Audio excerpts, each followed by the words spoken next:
Obviously, thank you everyone for joining us this evening. Nice to see lots of familiar faces. For those of you who don't know, my name's B. I hope everyone's kind of ready with a glass of something cold, and ideally a fan or something to keep you guys cool. But yeah, for those of you who don't know, IO Associates are a tech and digital recruitment firm. We usually obviously run these meetups kind of live and in person, but obviously the last couple have had to be online. So I head up the Java contract desk, and Inness, my colleague, kind of heads up the permanent side of things. So Inness, I don't know if you want to say a couple of words. Yeah, thanks. Yes, so B said, I work alongside B at IO Associates. I cover the permanent sides on Java, and yes, it's really good that we're able to still do these meetup, virtually. We're obviously missing the pizzas and the beers, but yeah, it's good to still have a sort of tech community running, albeit virtually. And yeah, we're lucky enough to have Dave with us today. Do you fancy saying a quick few words just to intro yourself, David? Sure. Evening, everybody.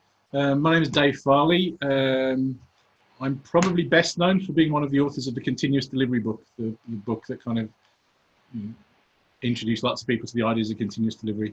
I'm a software developer by profession and have been for a very long time. And these days I make a living as a consultant advising organizations around the world on strengthening their software engineering practices, particularly in the context of continuous delivery. And really that's kind of the theme for this evening. So we're going to talk about optimizing deployment pipelines, and we're going to get into a bit of the detail of the sorts of things to think about if you're living with these sorts of development practices. Cool, perfect, thank you. So yeah, just a quick word on the format. So Dave will sort of crack on with his talk, and should you have any questions, if you can kindly navigate to the chat box, which I think everyone should have access to. Any questions, just put it on there, and then I will sort of interject and sort of butt in, Dave, as and when you guys have a question. And yeah, at the end of time permitting, then we've got sort of a Q&A, if you want to stick around afterwards. And yeah, that's it, isn't it, B, in terms of an intro? Great. Yeah, cool. Dave, do you want to? I'm just going to share my screen, if you'll bear with me a sec.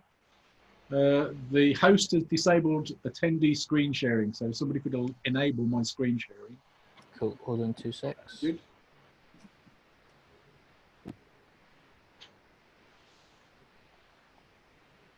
So I've just made you co-host. I think you should be able to do that now. Good, thank you.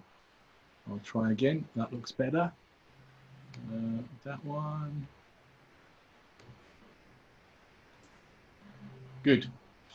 So I hope that you can see my screen. I'll just make it full screen. So can everybody see that? Can somebody nod in there if you can see the screen? Yeah, good.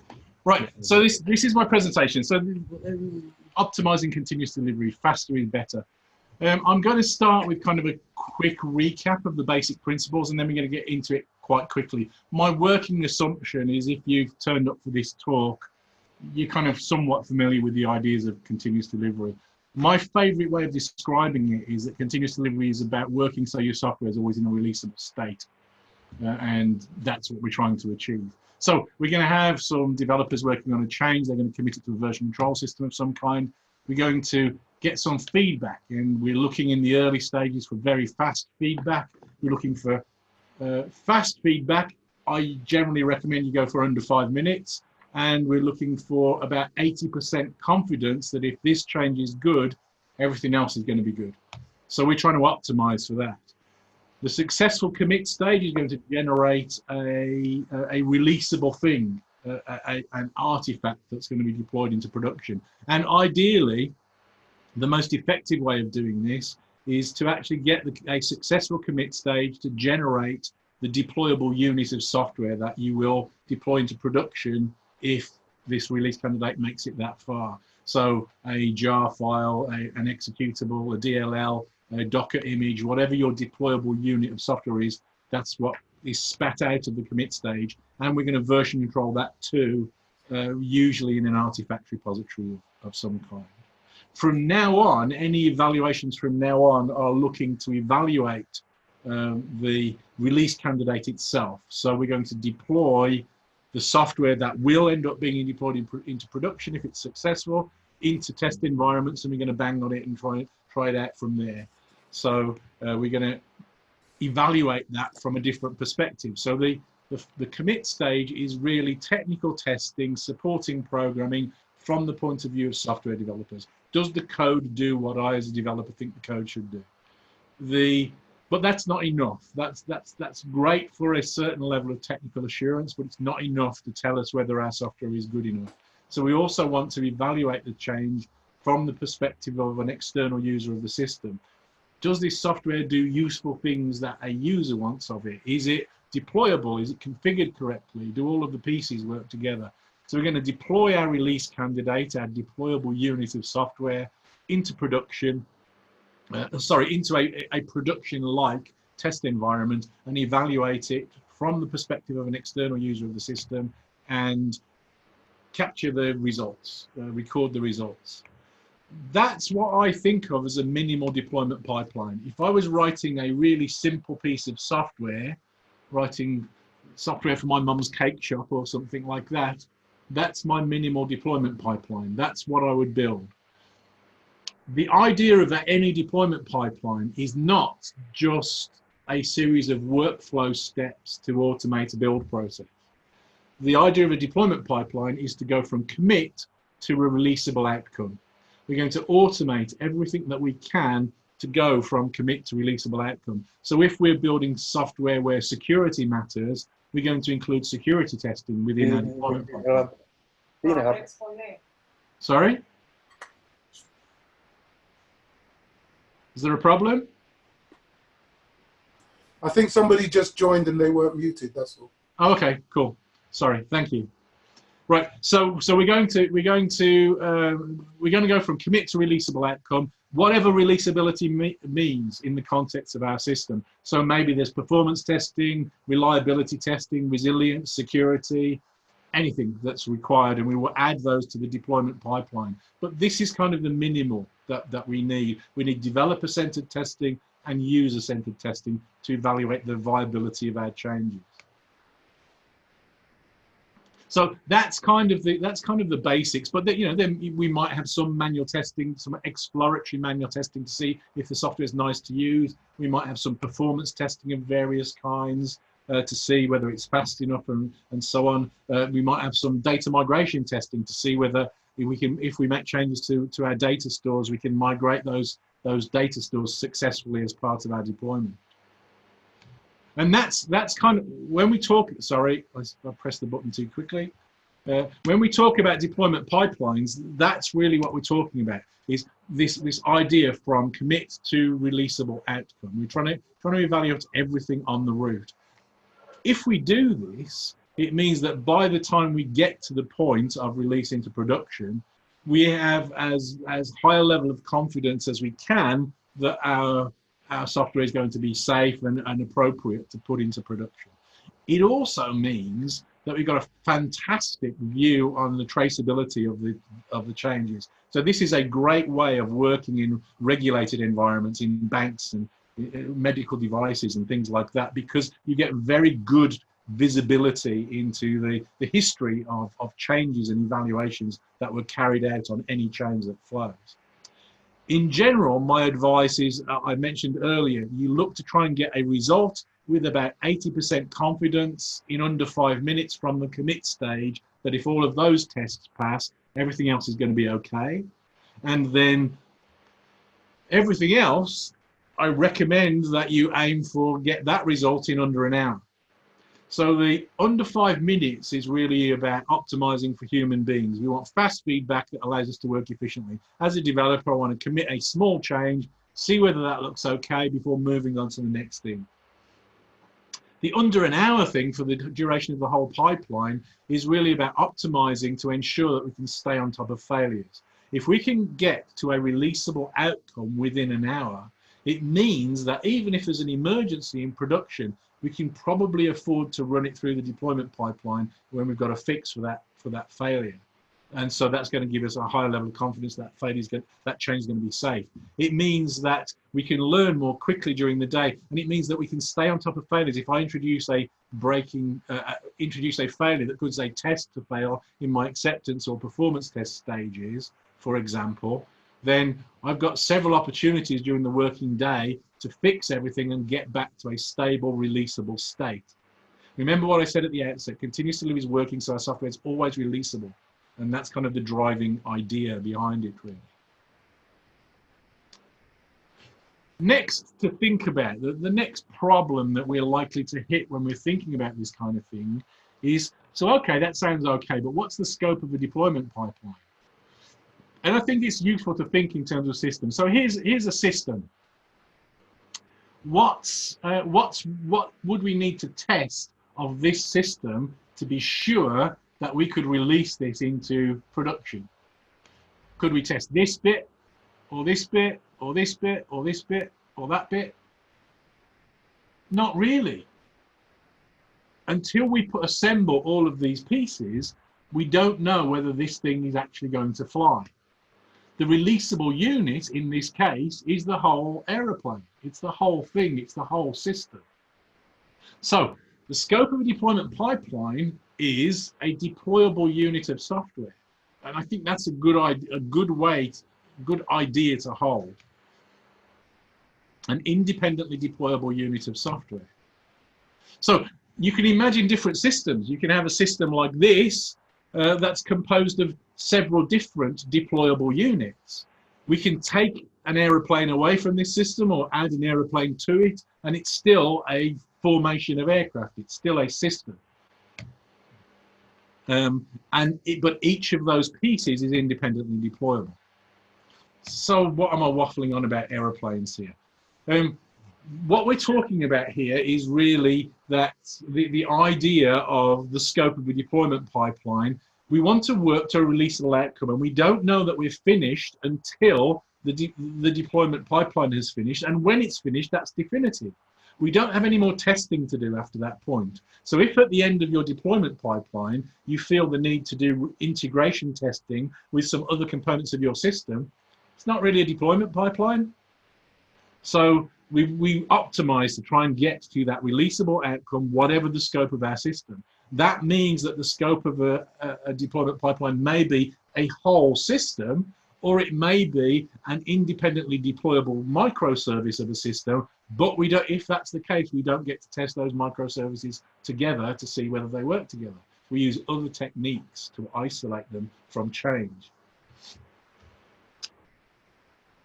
The pipeline is a strategic resource. It's the only channel to production. All production changes flows through a deployment pipeline. That means that we can evaluate all production changes. It also means that we can audit all production changes and get insight into every change that is made to our production system. So if we change the version of the operating system that our software runs on, we push it through the pipeline first. If we change the configuration of the switches in our network, we put it through the pipeline first, and we're trying to get to a point where we can test every aspect of our system as far as we are able to really be certain that everything works. We can test the configuration of our system and the composition of our system, as well as the code. So if it breaks or goes slow, if the pipeline breaks or goes slow, the impact is enormous. It means that we no longer have a route to production. So thinking about keeping it fast and efficient is key in continuous delivery. So let's start thinking about a few different kinds of problems in the pipeline that you might face, and we'll walk through these. So we might have a slow commit stage. We might have a slow acceptance test stage. We might have failing tests or intermittent tests, and there are changes to the pipeline itself which could cause problems. So let's look at each of those in turn. So let's start with the slow commit stage. So here's our commit stage again, and remember what we talked about was that this needs to be really fast and efficient. In general, this is kind of a pseudocode, set of steps that are common in implementing a commit stage. We're going to compile the code. If it's compiled language, we're going to run some unit tests, some static analysis that can verify the code and the changes, and we're going to build the installers at the end if it's successful. The ideal feedback cycle for this stage is under 5 minutes. Click. This is the most valuable real estate in the pipeline. So it's worth investing time and effort and energy to make this efficient. Investing time and resources into your commit stage is an investment well made. Let's start thinking about the ways in which it can be slow. So maybe your compilation's slow. Maybe you're using a language that is slow to compile. C++ builds are a particular, often challenging, but there are many other kinds of languages that might cause this problem. First thing to do is make sure that your build is efficient. Try rewriting your build scripts. Try more modern build scripts or more modern tools to use to build the software. For some strange reason, build scripts and code like that is often the kind of thing where we don't pay sufficient attention to the design of those sorts of codes. They're often big balls of mud or spaghetti bits of code that are tightly coupled and slow and inefficient. Refactor them, make them more modular, make them more nicely designed, and you can often get some big wins in terms of performance by doing that kind of thing. The next thing is buy faster hardware. I said earlier that this is a place that's worth investing in. If your build is slow and there's no way around it, go and buy faster hardware. I once worked for a financial trading company, and we had a very big C++ build, and I just went and spent lots of money on buying the biggest Dell kit that I could to just run the build on, and we ran the build off a RAM disk and in memory to make it fast and efficient.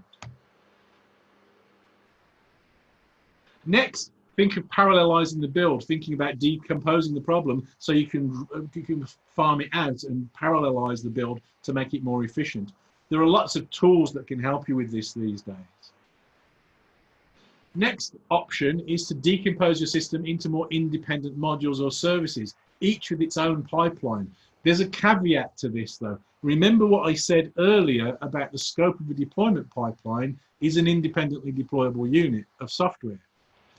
If you're starting with a large complex system, the chances are that the effort to decompose that into pieces that are genuinely independently deployable is probably going to be more effort than improving the performance of your build systems for the whole system.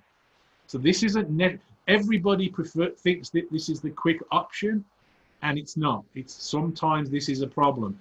The difficulty, the danger with this approach to speeding things up is essentially coupling and dependency management. If you decompose a large complicated system into smaller components, they are often fairly tightly coupled, and now you've got a version control system, a version control problem and a dependency management problem to identify a viable change set across the whole. So this is not as easy as it seems at first. Dependency management is one of the really hard problems in computer science. Microservices are not a silver bullet.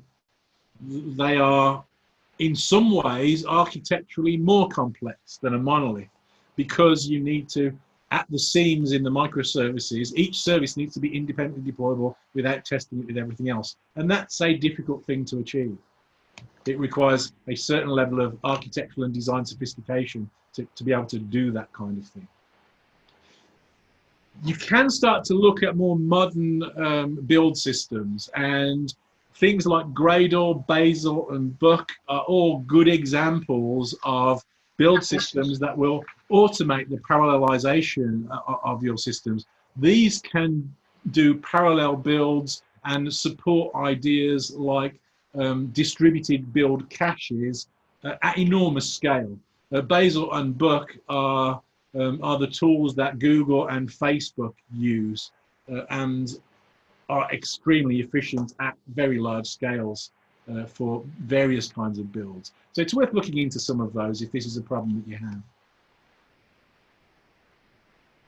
One of the places where I worked, just as an aside, I was involved in a project where we built one of the world's highest performance financial exchanges, a company called LMAX. When I left, the commit stage build took 4 minutes, and I thought that was pretty good. But the LMAX team, after I left, decided that they could improve on that. They evaluated Bazel and Buck, and I think they ended up going with Buck. They brought down the commit stage build, running about 50 or 60,000 unit tests in that build as well. They brought that down from 4 minutes to 40 seconds. So there's a lot you can do with modern tools and ingenuity if you start applying this kind of thinking. For some kinds of technologies, some kinds of builds, they're often I/O bound. You have a lot of small files, and so things like disk speed start to come into effect. So the first obvious thing to do is to move from spinning Rust to solid state disk of some kind. But there's a step further than that. Even the best solid state disks are outcompeted by RAM. So buy a server, put loads of RAM in it, and create a RAM disk and run your build off the RAM disk. That is another way of going to speed things up. You can get a few percentage points, a few tens of percentage improvements that way. The last thing to think, the next thing to think about that might be slow is the testing itself.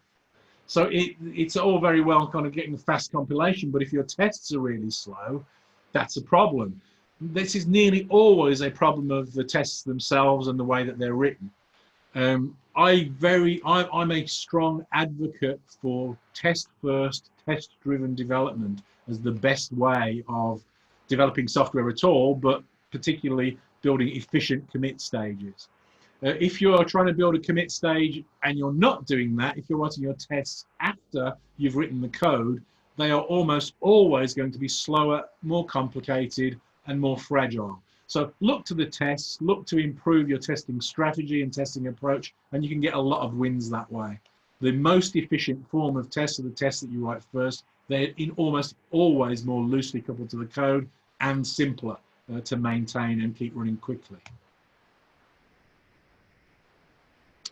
Commit tests should be pure unit tests. They shouldn't start the application. They shouldn't write to disk. They shouldn't write to a database. They shouldn't use the network. They should fake external dependencies. That way we can build test packs that will run tens, hundreds of thousands of tests in a few minutes. Accept slow tests grudgingly. Remember when I talked about the commit stage, I said that we were looking for two things. We were looking for very fast feedback in under 5 minutes, but also a high level of confidence. So there are some kinds of tests that aren't unit tests and may be slow, but they give you a good signal. They catch common kinds of failures, and they can be valuable, but always be very, very careful about dropping your standards and allowing that time to creep up. So you should be aiming to get that result in under 5 minutes, because that drives the process much more efficiently. So if anything takes more than 5 minutes, it's really got to be having outstanding value, and there's got to be no other way of you learning that lesson for it to be acceptable. Always think about efficiency when writing tests. When writing unit tests, I'm a big fan of the idea of chicken counting. If you haven't heard that phrase before, it's the idea that a chicken can only count 0, 1, or many. And computer programs are the same. So 0 is a special case, 1 is a special case, and many is a special case. So if you've got many, then write a loop that tries 2 things. That counts as many. That's good enough. If it can do 2, it can do 2 million. That's fine. So that's the kind of counting. If you've got a test that iterates even 10 times over something, that's waste. It's slower than it needs to be. Use mocks and stubs to isolate your test cases and dependency injection so that you can isolate your test cases so that they can be fast and efficient and not relying on external hardware or services. Periodically sort your tests by the duration that they take and speed up the slowest 10%. Just do a run and crunch the numbers and spend a day where the whole team just spends time speeding up test cases. And it's surprising how much improvement you can get from that kind of exercise. Just periodically have a test bash where everybody works on just speeding up the test run. Run the tests in parallel. If this is a problem for you, it means that your tests are poorer than they should be. There's a problem with your test isolation, and that's something to fix. It means that information is leaking from one test to another, and you don't want that. So this is also a good way of improving your design. It means that if your test is leaking information, it probably means that your software is leaking information. And so test isolation can be a good tool to improve the quality of your design. So fix those kinds of problems, and then you can run the tests in parallel. And as I said before, when you start down that road, you can run tens, hundreds of thousands of tests in a few minutes. As a absolute last resort, move slow tests that you can't think of any other way of learning that lesson out of the fast stage, the commit stage. If they're still valuable, move them to a later stage in the pipeline. I've done that a few times sort of on a pragmatic choice, just trying to figure out how to speed a deployment pipeline up. I worked with another financial institution. It was a trading company, and they had a very large C++ build, which took 9.5 hours to build and run the tests overnight. We artificially broke the test down into anything that took less than 2 seconds, we called a unit test, and anything that took over 2 seconds, we called an acceptance test. We then did lots of the optimizations that I talked about. To cut a long story short, we brought the whole thing down from 9.5 hours to 12 minutes for our commit stage and 40 minutes for everything else.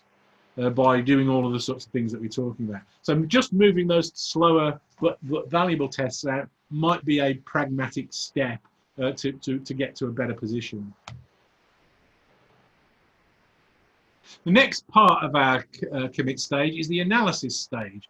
And static analysis can give fantastic feedback and is really useful. One of the things that I'm a big fan of myself in the commit stage is automating my coding standards. If I commit a method with more than 30 lines of code or more than 5 or 6 parameters or something like that, I'm going to fail the build.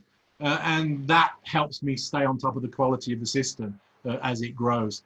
The trouble with static analysis is it can be sometimes expensive. So it needs to pay for itself.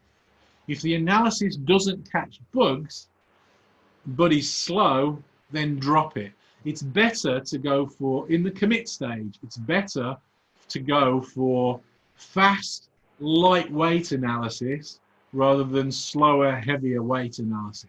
So things like in the Java world, check style or find bugs. In other languages, lint-like checks are really valuable to give you really fast feedback on the quality of your work without really slowing the build down. Again, as a last resort, if you've got something like Coverity or one of those, or SonarQube or something, one of those bigger tools that does, a long-running analysis that you find valuable, then consider moving it out of the commit stage and running it as an independent stage in its own right, in parallel with the slower stages of your deployment pipeline. You're trying to optimize to get fast feedback into developers, and remember, that's the key here. As a last resort, give up and dump the analysis. If it's too slow, it's not worth it. If it takes hours to get a result out of your analysis, you're better off learning those lessons by some other means. The last stage in the commit stage is the production of the installers. We're trying to generate the release candidates, the deployable units of software that may make it into production if the rest of the deployment pipeline says that everything is good. And so for some kinds of technology, that can be a slow, expensive process too. The output of a successful commit stage is a production deployable unit of software. That's what we're aiming for. And this can be difficult to achieve sometimes. If creating installers is slow, this is something that you can reasonably safely move out of the commit stage. There's a trade-off here. So the reason why it's in the commit stage is because the completion of the commit stage is what triggers the future evaluations. It's only once the commit stage is finished that we can start acceptance testing and evaluating, sensibly start acceptance testing and evaluating that change, because we've got an installable unit of software. So if we move the creation of these installers out of the commit stage, there's still a gate before we can process the next set of evaluations. So it's going to slow down the rest of the pipeline. So you don't want it to be too slow, but if it's going to take you, 5 or 10 minutes to build the installers, then maybe it's sensible. The good news is that it's unusual that some change to your system is going to break your ability to build the installable software. That's an unusual kind of defect. So by moving this out of the commit stage, you're not really missing too much in terms of feedback. So it's an acceptable compromise, although ideally, just make it fast and efficient and keep it in the commit stage if you can. A good example of this kind of thing, I've done a fair amount of work with organizations that build systems that involve an electromechanical component, hardware of some kind or firmware. And so if you're actually building silicon chips, then the installable unit is a silicon chip. So burning the chip, you're not going to be doing it within the cycle of the commit stage. So you're going to test it in simulation and do a bunch of evaluations, and then you're going to move that out of the commit stage. But that's really what we're talking about doing. A quick kind of sidebar note on continuous integration. The commit stage is really just an effective implementation of continuous integration. And so this is my human CI kind of discipline. This is the way that to organize your teams and your approach to continuous integration, in my opinion. So first, always run the commit test locally before committing. We're trying to work so our software is always releasable. If any test fails, our software is by definition not releasable in continuous delivery terms. Therefore, we're going to try really hard not to introduce defects. The objective of the commit stage is to act as a gate to prevent those defects going further, but if we can keep it passing, then that smooths the wheels and make everything work better. Once we commit, we're going to sit there and we're going to wait for the results of a build. So if we're developers, we're going to wait for that 5 minutes. We're not going to go for a cup of coffee. We're not going to go to the toilet. We're not going to go to a meeting or for lunch or go home. We're going to sit there and we're going to wait for the commit build to finish. Dave, sorry to butt in. We've got a question from the floor. Sure. What's the best feedback methods? Emails, logs? My preference is for neither. Both of those, in my opinion, are too slow. My preference is that you have a great big monitor at the end of the desk where the developers are working, which has a big green blob on it, or if everything's passing, or a big red blob on it if everything's failing, and then you can dig in and look at the detail when something fails. So you've got instant feedback. You can be working, you can glance up and look at the monitor, and that keeps you going. That's my preference. Second to that, emails are not too bad. Maybe something like Slack integration or something is a little bit better. It's a little bit more proactive than an email. The trouble with emails is that they're too easy to ignore. In this world, a build failure is, a 3-alarm fire. You're going to stop work. You're going to prioritize fixing the build and getting back into a stable, releasable position before you do anything else on any failure. That's really the heart of continuous integration, but continuous delivery more generally. So I would prefer to have something, you know, live and interactive. I can just see the instant state by glancing up and seeing where we're at. So we're going to sit there waiting for the results of our commit build. And if everything's good, we're going to move on. We're going to start working. If we've introduced a defect, we are there on the case to address that immediately. We don't go home, don't go to lunch, don't make coffee, all of those things. If one of your colleagues breaks this prime directive, then revert their failure for them. Our aim is to fix or revert failures within 10 minutes. If anybody breaks that rule, we've got to get back and working. Remember, the deployment pipeline is the only route to production. If you go home leaving that broken and nobody does anything, you have stalled the team's productivity completely. So it's key to keep it running. If a teammate's gone home, you revert their change on their behalf. Sorry, I said those out of order. But you revert their change on their behalf, and you send them a nice email or go and chat to them the next day. Say, hey, it's not very good that you went home on that stage. Try not to do that again, and just nudge them in the direction of a little bit more discipline around commit. If somebody else notices that you broke the build before you do, it's a build sin, and you should be punished for build sins. I've worked on teams where we've had different kinds of punishment. One team I worked on, we had to wear a silly hat until the next person, a kind of big, it was a big Dayglow green Dunce's hat. And you had to wear that until the next person broke the build or created a build sin. Another place I worked, we had a jar on the desk where we had a slot in the top. And if you committed a build sin, somebody else noticed that you broke the build before you did, you had to put £1 in the jar. And then periodically we'd go to the pub and we'd drink the contents of the sin jar. Once a commit stage passes, it's your duty to move on to the next stage. But you need to keep an eye on the rest of the pipeline. Did the acceptance test pass? Did the performance test pass? And so on. So that you are still the first person to notice if you introduced a defect. That's another part of this CI discipline. If I commit a change and that causes any test to fail anywhere, that's my fault and nobody else's. I am now on the hook to address that failure. It's not the person who wrote the test or the person that owns the piece of code where the test failed. It's my failure because my commit caused the failure. I might go and ask them for help, but it's my duty of care to make sure that the build gets back to a stable state. So if you make a change, if anybody notices that you create a failure anywhere in the pipeline, you take the fix or revert within 10 minutes rule.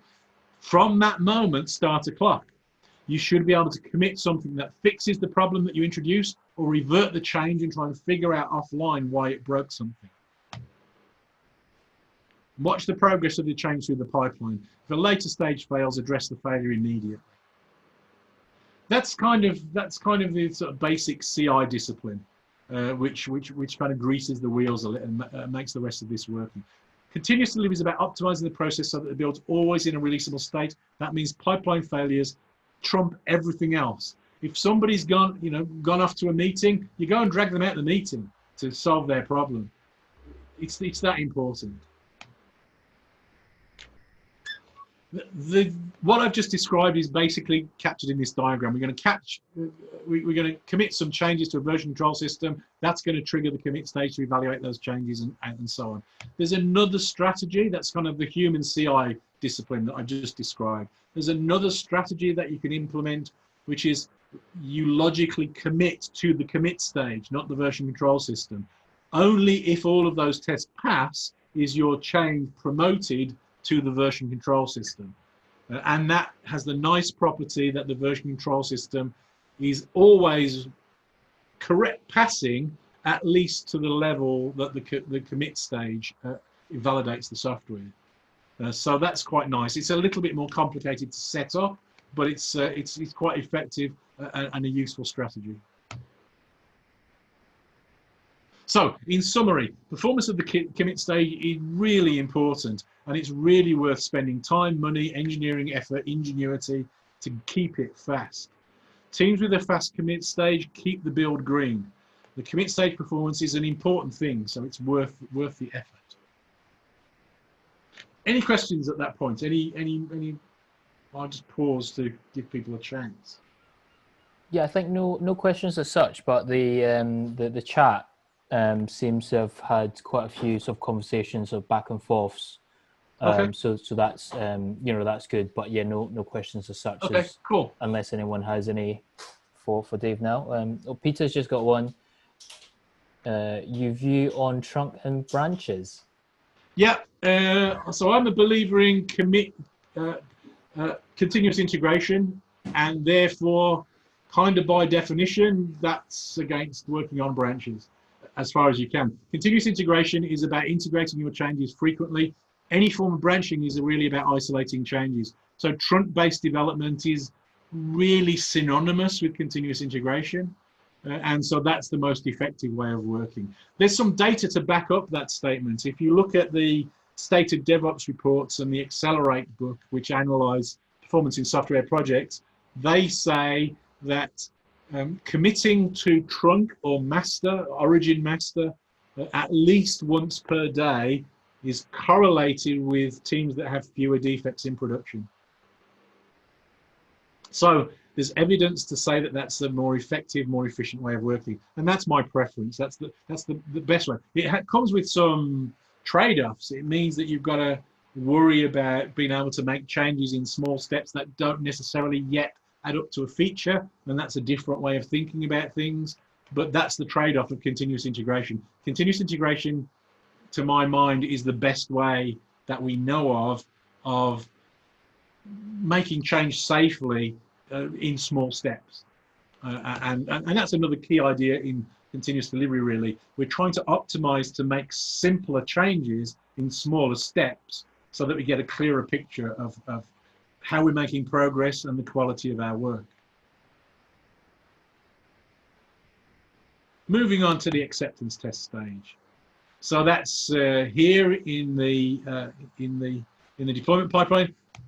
And this is the kind of little pseudo code for the steps that are usually embodied in the acceptance test stage. We're going to configure the environment ready to accept the change. We're going to deploy a release candidate into that environment. We're going to smoke test or health check to make sure it's ready for use. And then we're going to run some acceptance tests. Actually, the first three steps here are now going to be the same for every other environment where we see a change, including production. We're always going to do those three steps. That's really the definition of a deployment for me. We're going to configure the environment, make sure it's ready for the change, deploy the change, check that get it up and running and ready for use, and then do whatever we want to do after that. Ideal feedback cycle for this stage is under 45 minutes, so that we can get the whole pipeline in under an hour, as I discussed earlier. So, the first thing that might be problematic is configuring the environment. A useful thing to think about in this circumstance is to think about the rates of change for different layers in the environment. Different layers of the environment are likely to change at different rates. You're probably going to be changing your application more frequently than you're changing the operating system or the version of the relational database that you're using or whatever else. So thinking about the different rates at which things change can be a useful way of segmenting the deployment of these things. So you could lay down the slower changing layers and maybe have a pool of those available that you pull in and use. This is one of the ways that container systems like Docker work internally. They solve some of these problems for you. But if you're not using those technologies, you can still follow the same kind of approaches and same kind of patterns. Layer your configuration appropriately, and that then gives you the freedom, a little bit more freedom, to make decisions around this kind of stuff and optimize different things differently. Consider pre-baked image templates, as I described.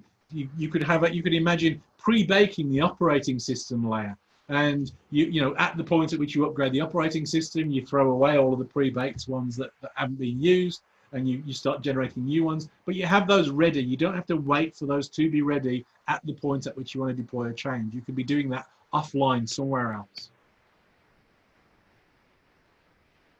Consider using Docker, because that's going to solve a lot, or containers like Docker, because that's going to help you solve a lot of these problems.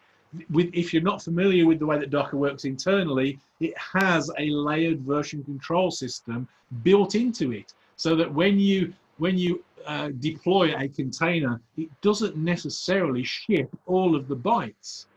It only ships the ones in the layer that has changed within the container, and that can be a useful tool to make the deployment of these things more, and the configuration of your environments more efficient.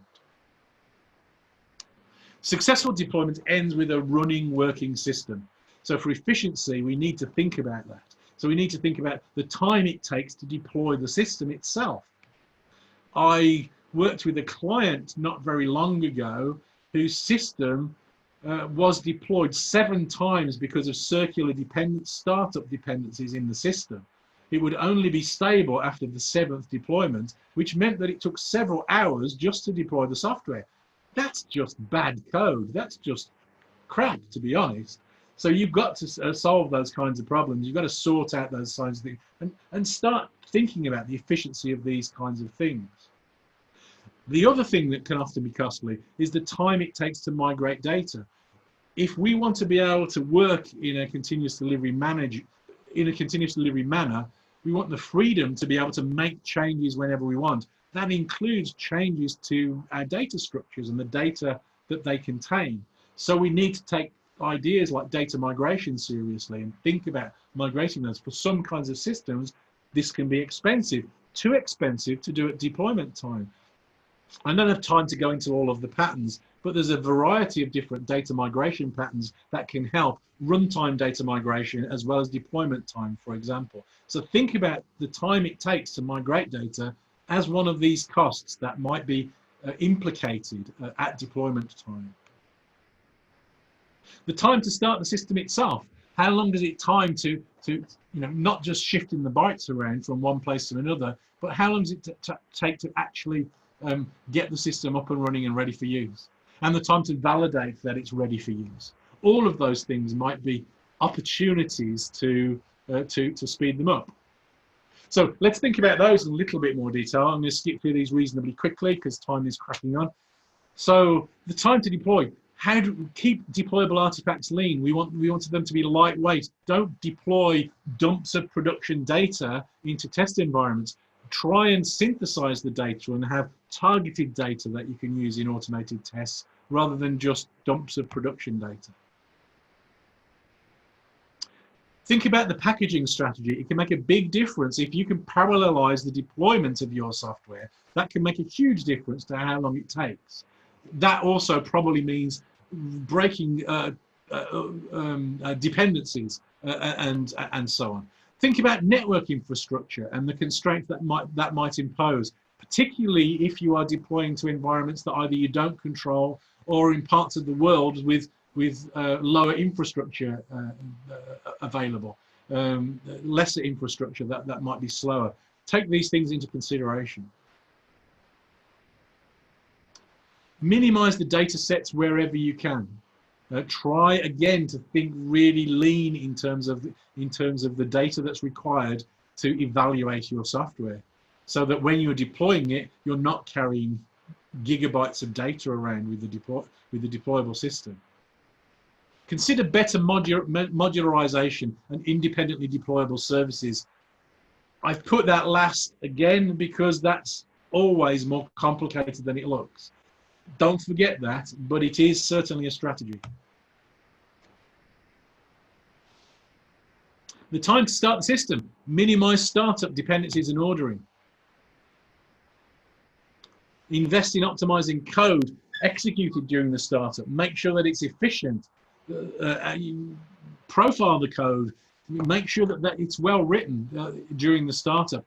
It's a weird place to optimize, but actually it pays off quite well. It's also quite nice if you have a failure, if the system can restart quickly and efficiently.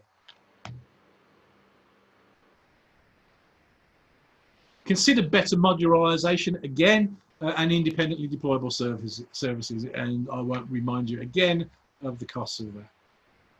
Well, I just did, but never mind.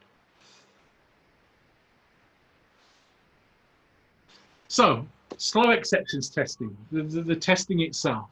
There's a common cycle. These tests are inevitably more complicated than unit tests. We're going to be evaluating release candidates from the perspective of an external user of the system in a lifelike, a production-like test environment, in lifelike scenarios. So these are whole system tests on the whole. And generally what happens is that team starts off in a new development, they'll write some acceptance tests and they'll run them all sequentially. And that's great, they get nice feedback because they don't have very many tests. Then, as the number of acceptance tests increase, the time it takes to deliver the feedback starts to get longer and longer, until it starts to become annoying. Excuse me. At this point, what nearly everybody does is that they go out and they buy another server to run the acceptance tests.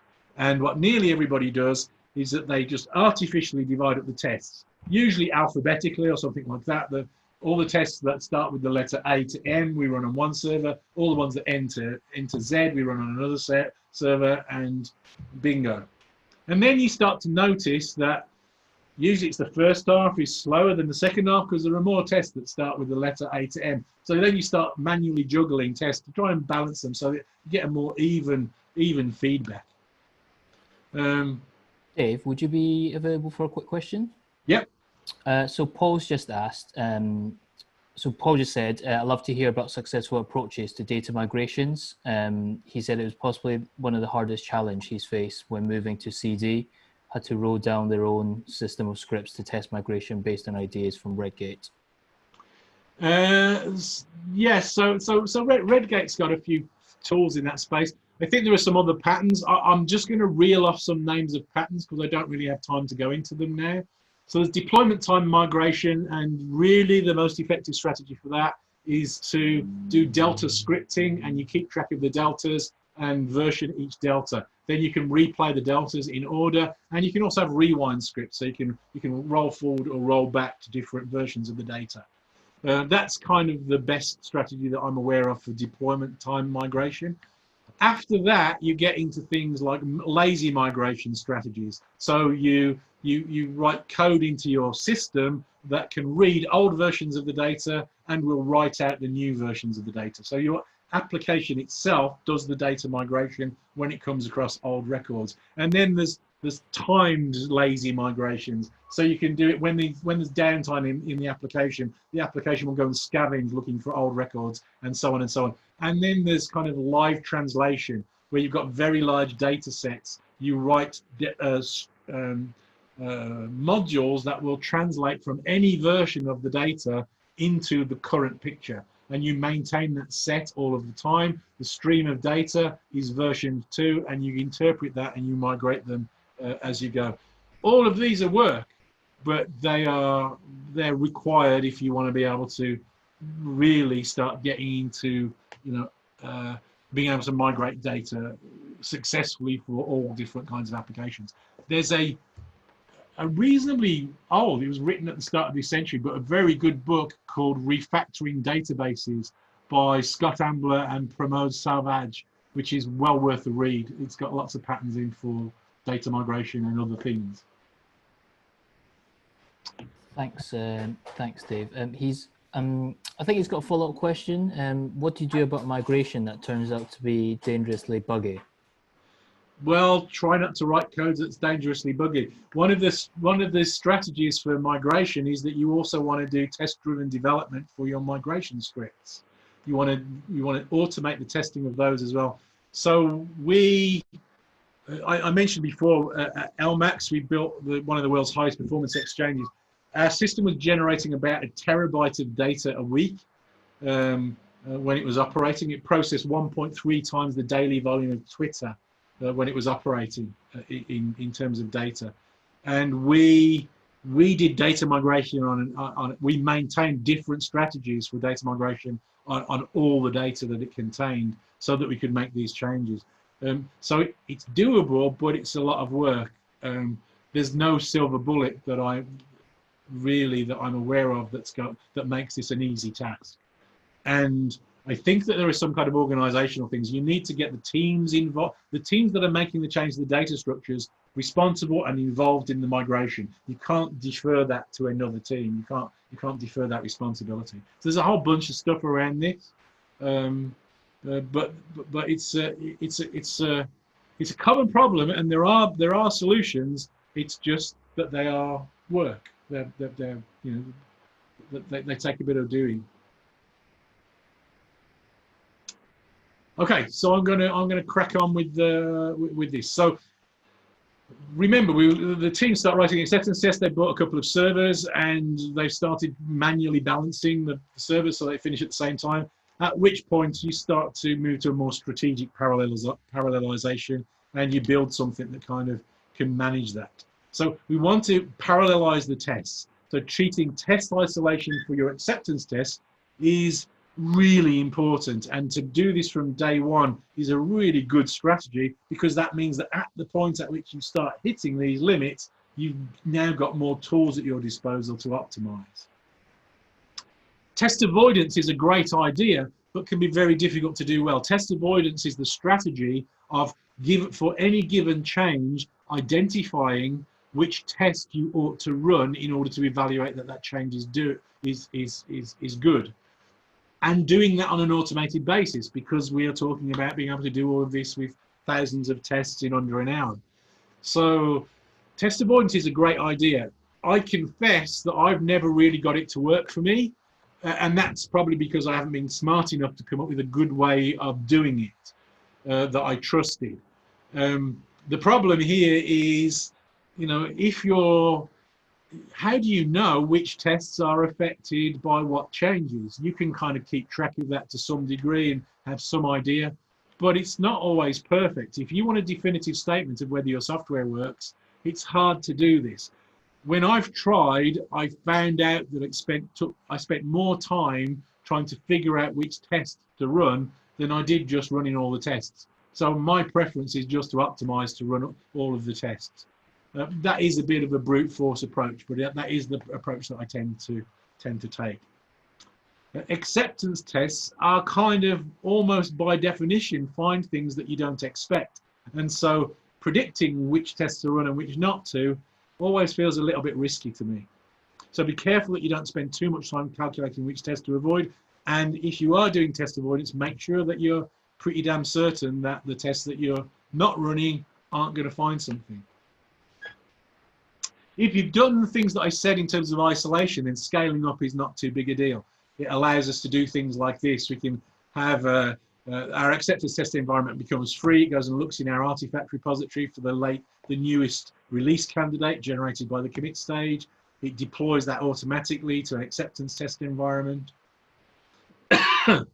It then spawns out a bunch of test hosts that can run the tests against that shared environment. And then we can collect the results from those tests and we can tag the release candidates with those results.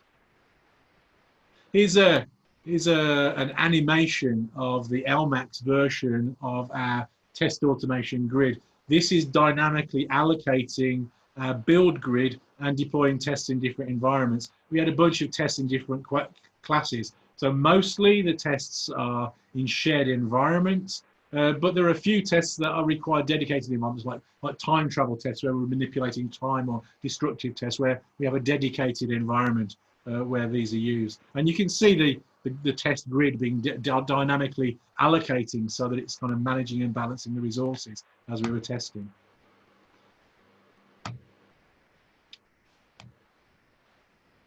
Come on you go. Right, so moving on, failing tests. I'm aware that I am at time now. I can stop and we can have a conversation and talk about some of this stuff, or I can carry on and finish the presentation. Can I have a quick, somebody signaling carry on? If everybody's happy to carry on, is that okay? Looking okay, I'll carry on. Right, so failing tests. So the efficiency of the feedback cycle is central to our ability of our team to test Scream. In the story that I told you earlier, where we went from a 9.5-hour build in a trading organization, big C++ build, and overnight test runs, to a build that took 12 minutes for the commit stage and 40 minutes for the acceptance test stage.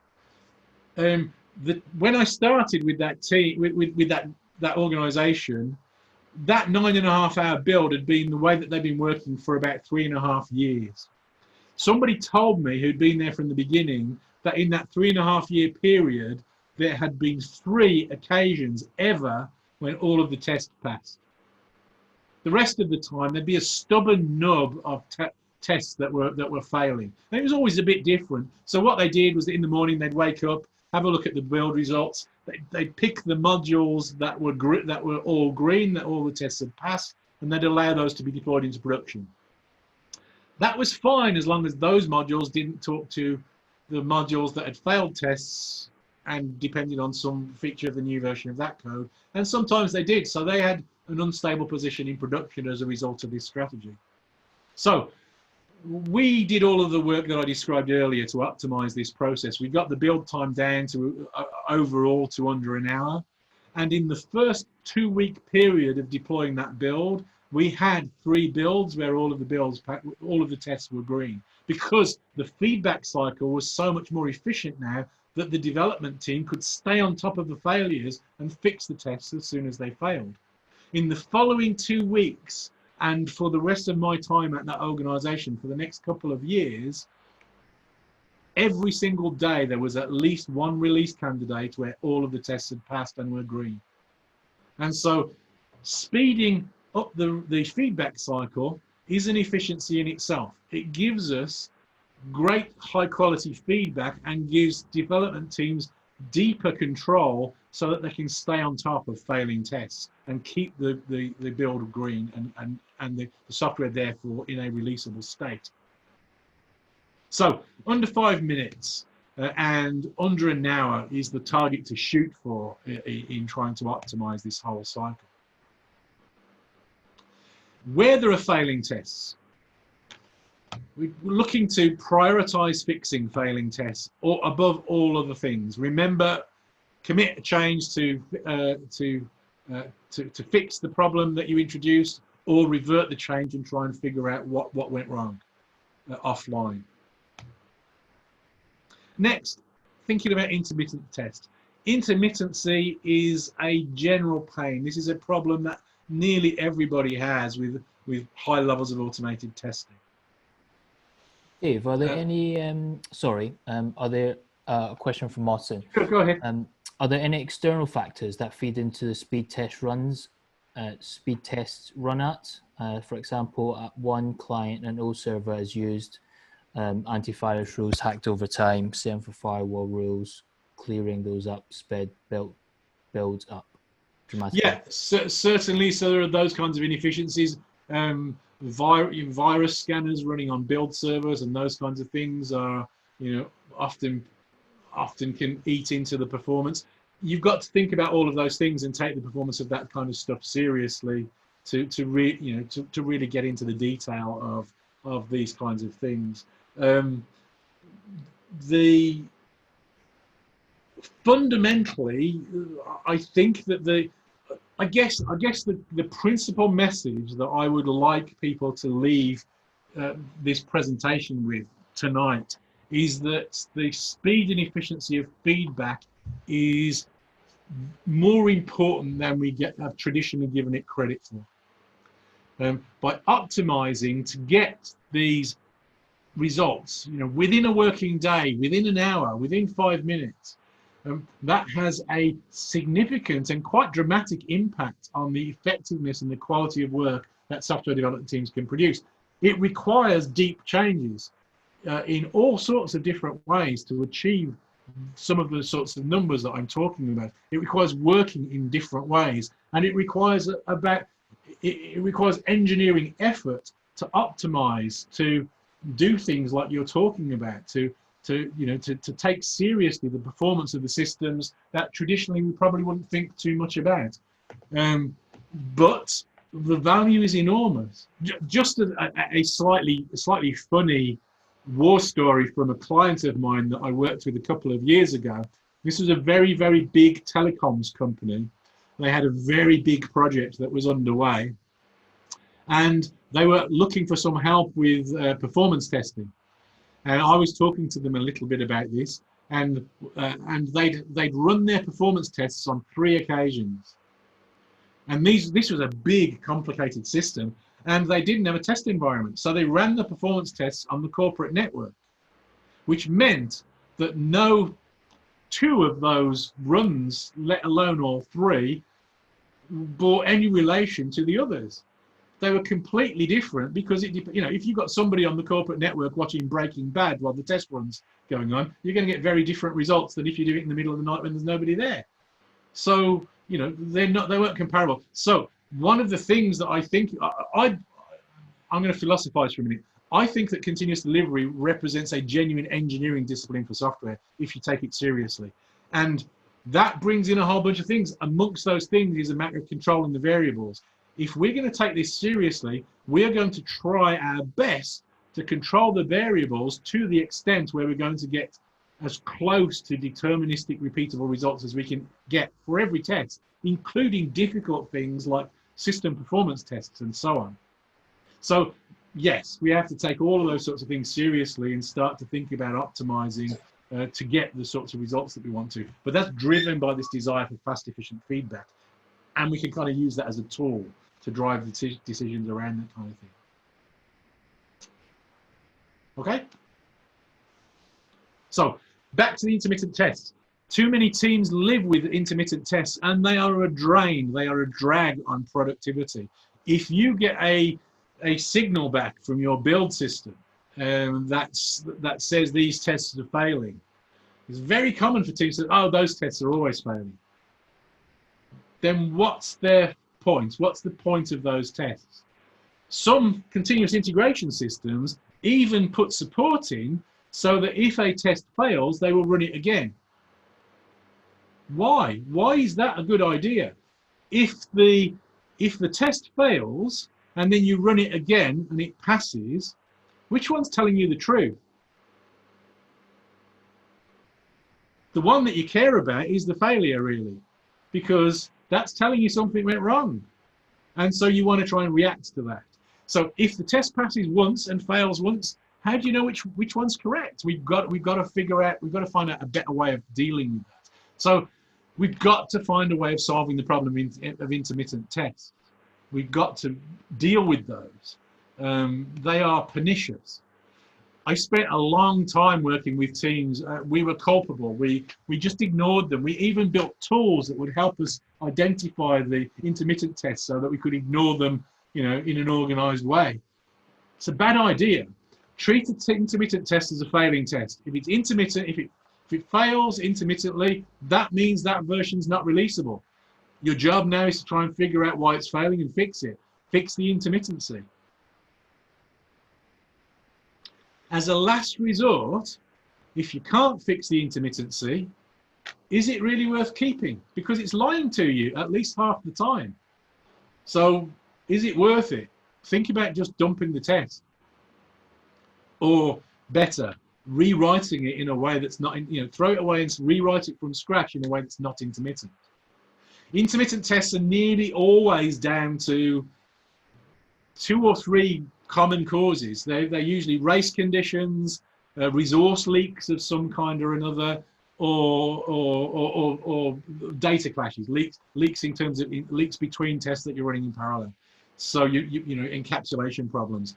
Those are the keys. The commonest cause of intermittency in tests is usually the tests themselves, and that's the low-hanging fruit. That's usually the easy stuff to fix. Go and try and fix that, but fix it, whatever it takes.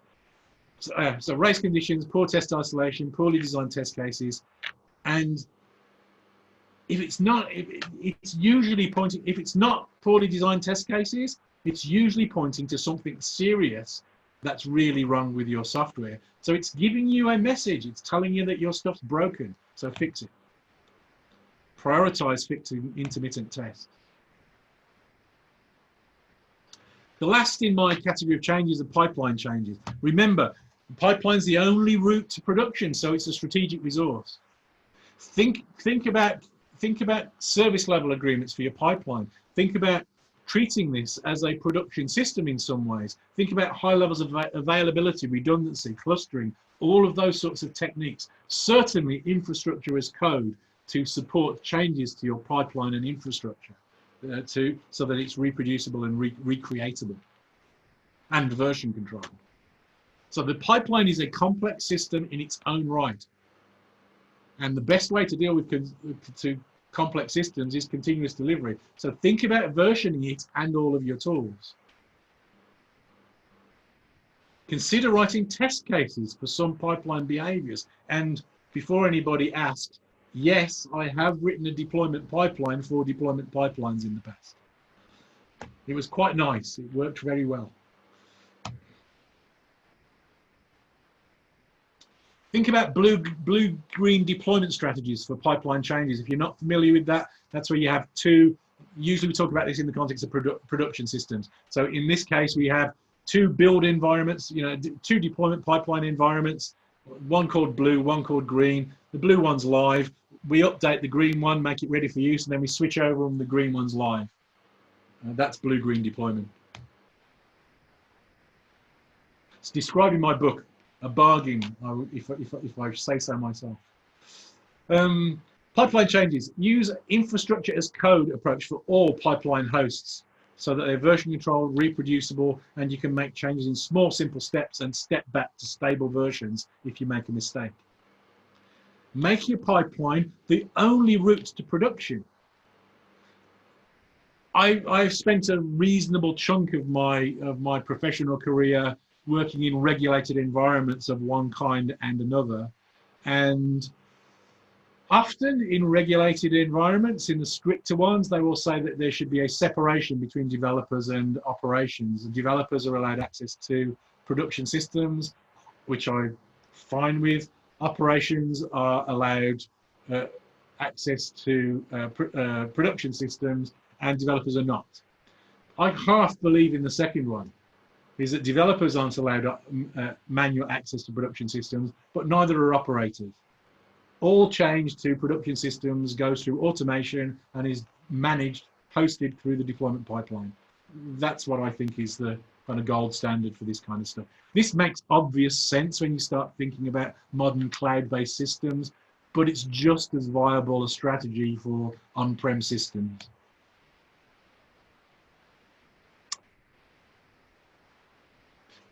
All of these things together, I think that continuous delivery is kind of a competitive advantage. It gives us this platform that allows us to carry out these experiments. And therefore, it's worth the investment in time, money, and effort to get all of this stuff in place. It's an ongoing battle to keep the feedback fast and high quality enough as you proceed. But the evidence is quite stark. Organizations that practice the kind of disciplines that I kind of alluded to and talked about this evening spend 44% more of their time on doing useful new work than organizations that don't. That's data from the State of DevOps report and the Accelerate book. This is a peer-reviewed scientific analysis of software project performance based on the stability and throughput of the teams that produce software. This is a dramatically more efficient way of working, but it requires an investment along the kind of lines of the sorts of things that we've been talking about. That's my presentation. Thank you very much indeed for your time. I'd like to point out the link in here to my YouTube channel, where I talk a lot about a bunch of these ideas and others, and release videos once a week. One of my videos went out while we were on this call. Any more questions? That's brilliant. Thanks for that, Dave. Any questions? Feel free just to unmute yourself and ask away.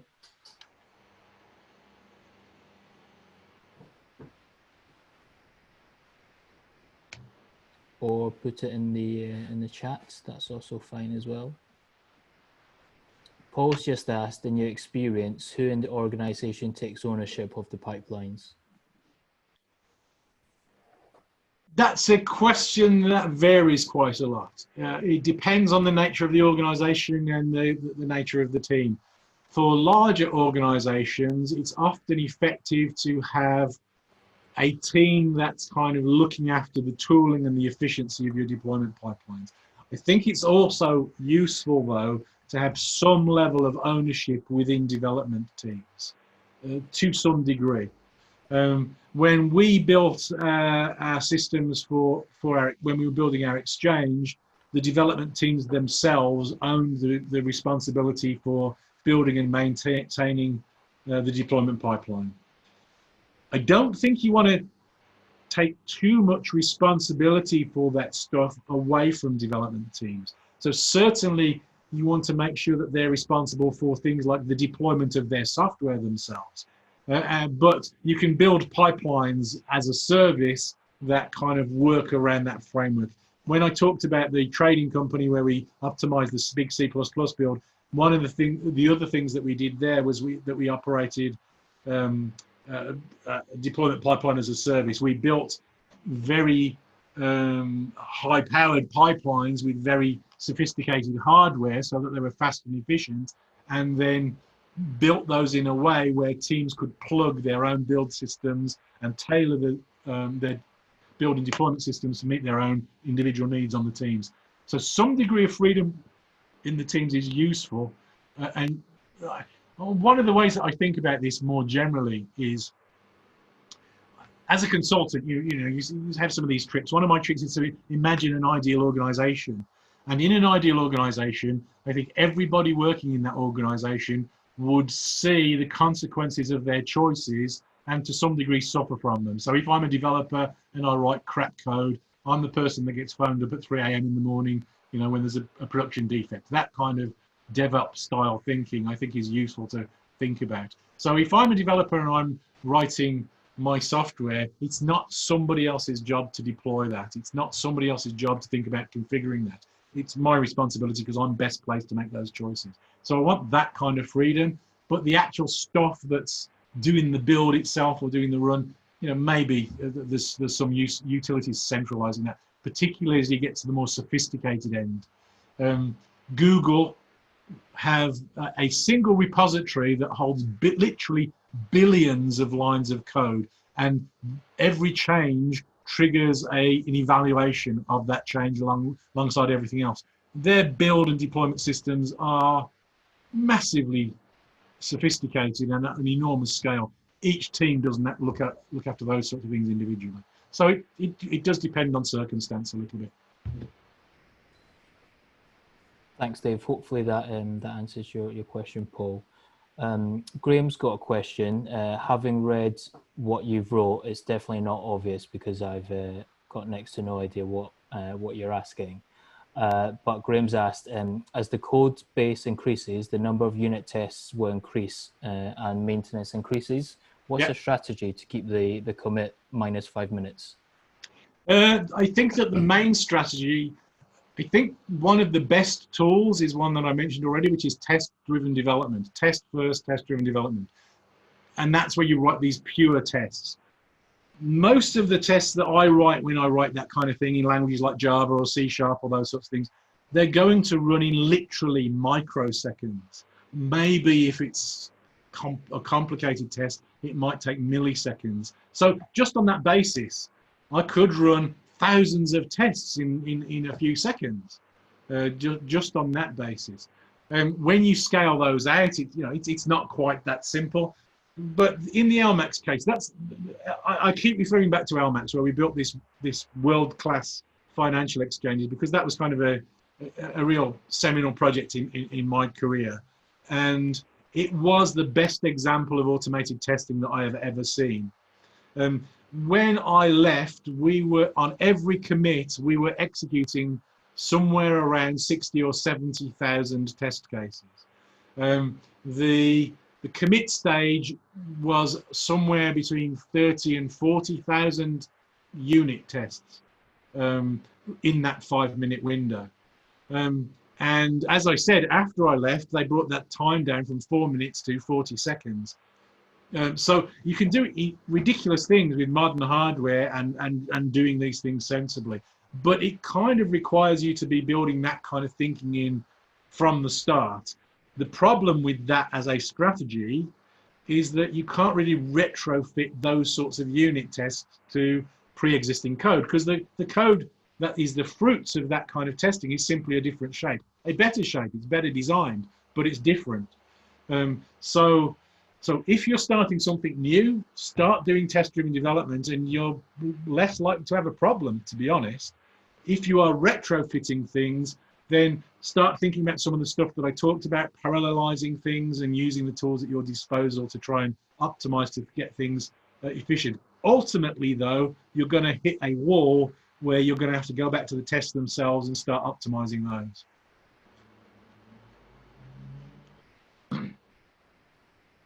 Cool, thank you. Anyone else?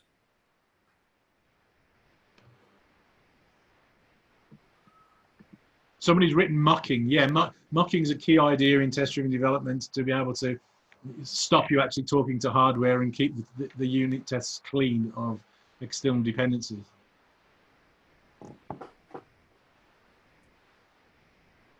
Well, it stops integration issues happening occasionally as well, like over the network or something being down. If you can lock it and it's super quick, and obviously you separate your integration tests anyway because they're long running. The other thing that I think that does as part of a good strategy if you're doing test-driven development is it encourages things like separation of concerns and modularity in your design, and that too is going to help an awful lot. My natural approach these days to designing systems is to always kind of adapt to sort of ports and adapters, hexagonal architecture approach, where there's always a layer of my code between me and any third-party dependency, be that another service or anything else. So I've got a kind of translation point. I've got a bit of wiggle room that I can protect, but I've also got an injection point. I've got a point that I can mock or stub, and that makes my testing more efficient.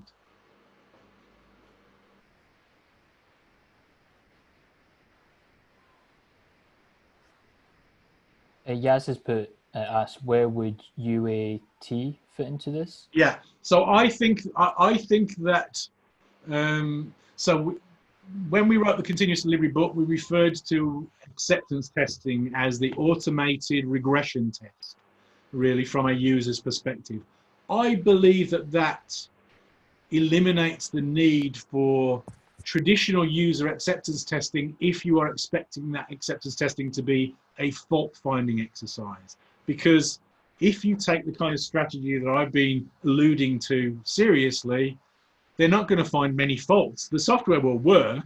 It might not do what they want. It might surprise that we might have implemented the wrong ideas, but it will work because we've tested it. We know that it works. So I think that human beings are too slow, too expensive, too inefficient to do regression testing. So you don't want to use them for that kind of thing. You want to automate them. You want to automate all regression testing. Human beings are better at more exploratory testing. So if there's UAT to kind of determine, do I like it? Are the colors nice? Is it usable? Does it paint the sort of pictures in my head that allow me to navigate around the system? Great. That sort of exploratory testing is the sort of thing that's almost impossible to automate and the role of human beings. But regression testing, no, we can automate all of that stuff. And Georges has asked, how would you approach building a pipeline for a legacy application with no tests and spaghetti codes, where retrofitting low-level tests is very difficult? Martin has said or suggested handing in his notice, which probably isn't the answer.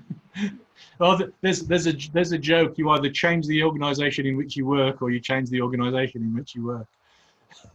That's but a pipeline for a pre-existing system. I think that the starting point is, my answer is a consultant's answer, is it depends again. But there are a few common starting points. Usually the biggest problem is that such systems depend too heavily on manual testing. So work to eliminate that. There's a strategy that I recommend. There's a couple of sources of information. Forgive me for advertising my own stuff again, but if you search for my name, Dave Farley, and acceptance testing, you'll find conference video that describes my recommended approach to acceptance testing. These are the whole system functional tests. This is basically a BDD style approach using internal DSLs to evaluate the behavior of the system. But it goes a bit beyond what people usually talk about in those circumstances. Because these are whole system black box tests, you can basically retrofit these to any system where you can inject some change on an automated basis and collect some results. And you can nearly always do that.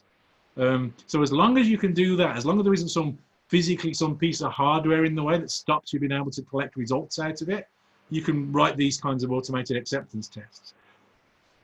The strategy that I recommend, I've also got a YouTube video that describes this strategy in more detail, coming out in a few weeks' time. So if you subscribe to my YouTube channel, you'll see that come up probably in 2 or 3 weeks' time, which goes through a worked example.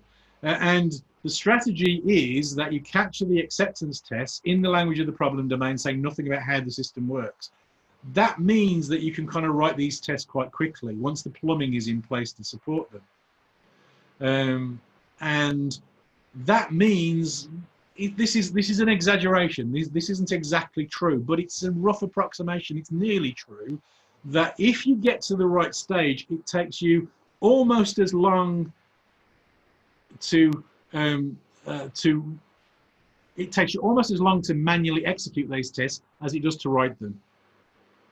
So it may not be quite as that efficient, but it's not twice as long to write the test cases once you've got this DSL idea in place. Now that sounds extravagant. That sounds like an extravagant claim, but take a look at the YouTube video that's coming out and you'll see what I mean and why that might be true. So you start there, you automate the manual testing that you would normally do for release. Now you are in a better position than you were before, because now you've got the same level of coverage, the same level of surety as you would have with a manual test run, but now it's automated so you can run them more often, so you can get better feedback. So start there. Then for new work, you can start applying TDD and start introducing commit stages and getting fast feedback and all those kinds of things. Then you start working on those and improving that kind of stuff. That's the way that I would build it out. When you're building from scratch, I usually just follow it around in terms of, so you start off with the commit stage and then do the acceptance test stage, and that forces you to do deployment of the software, so now you can deploy into production, and then you add any other stages that are necessary to achieve releasability.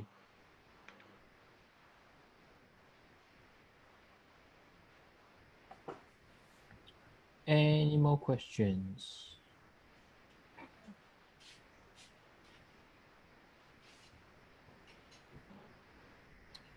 I think that might be it. B, do you want to say a quick few words? Yeah, obviously, thank you everyone for joining this evening, especially Dave. You're very quiet. I'm quiet. Can you hear me? Yeah, can now. That's better. Yeah, sorry. Yeah, obviously, thank you everyone for joining. Dave, that was great. Thank you very much. Really interactive, actually, which was really nice to see people kind of chatting backwards and forwards in the chat. So we have recorded it. So I think it will be up on Friday, if not on Monday. But yeah, look, thank you very much. Yeah, if any more questions, feel free to hang around, guys. And yeah, I'm sure we'll speak to you all soon. Bro, that's great. Thanks, Dave. Thank you. Good night, everyone. Cheers. Thanks. Good night. Have a good evening. Bye. Bye. Bye, guys. Bye.